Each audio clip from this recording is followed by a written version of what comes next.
Greetings, everybody, from the dank basement. This is me, your wicked Uncle Squinty, Paul. I had a hell day yesterday with my computer. I installed Mozilla Firefox and then proceeded to try and upload several videos to YouTube. Firefox crashed every time in the middle of the upload. YouTube would not permit me to try again on the uploads, saying that the files had already been uploaded, but I couldn't find them. I could not publish them. And this was the only one that I was not able to recover yesterday. So I'm doing the review again today, and I don't mind. It's nice tobacco.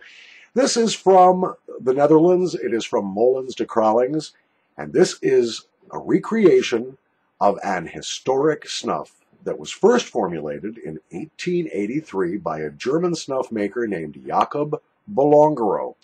He made a lot of money making snuff. His house, which is still standing in Germany, was valued in 1883 at 2 million guilders.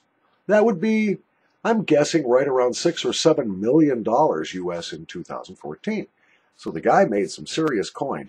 This is a fermented Virginia tobacco that requires a lot of time to make and a lot of care. What is done is that the tobacco leaves are taken and rolled into something called a carrot.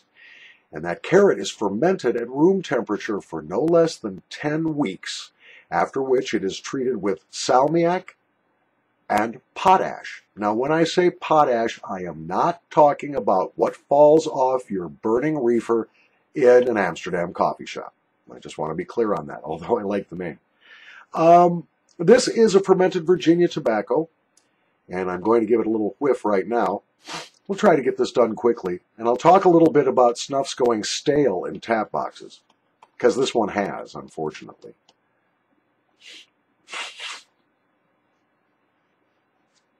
All right, the first scent I get right away is the smell that I used to get when I would open a package of Virginia Slims cigarettes for my mom, back in the day when she used to smoke. It is a very, very nice tobacco scent. I'm not getting a lot of other aromas with this. It's just a very good tobacco. If you're looking for a fermented Virginia without a lot of other bells and whistles, this is a very good one to try. Now, this is a little stale. It hasn't really affected the aroma, but it's not quite as moist as it was when I first bought it. And the problem I have with Molens snuffs in general is if you let them go stale, the back drip becomes very acidic and stingy, and it kind of burns your soft palate. I don't like that. This does produce a little bit of a forward drip and a back drip. Not copious, it's not bad. And a very good tobacco scent. So on the Squinty scale, if this were fresh, I'd give this a 5 out of 5. I really like this. The grind is not as coarse as I'm accustomed to from the Molens snuffs. It's a little bit finer. Very well balanced tobacco, very easy to take, and you can take large pinches of this because the nicotine won't kill you. It's moderate in nicotine, not bad. Now let's talk about tap boxes. This one in particular was stored for 6 months. It was in a Ziploc bag, which in turn had been put in an airtight container and stored at cellar temperature for about 6 months, and it managed to dry out anyway. That's not the fault of de Kralings tap boxes alone. That's anybody's tap boxes. They will dry out. So if you get a small tap box like this, which is the 12.5 gram size, you're going to want to use it up as quickly as you can. Fortunately, that's not a chore with this because it's so good. But I buy a lot of snuffs and then I don't always get around to reviewing them, trying them right away. And I made that mistake with this one, so it got dry. Now, Molens does sell these snuffs in larger containers. Here is, I think this is their mentholin. Hang on a second. Where's my Choco? There's my Choco. Molens Choco.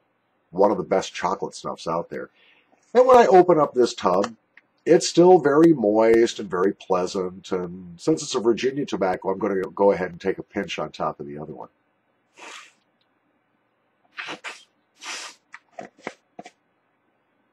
Love me some Choco. That's good.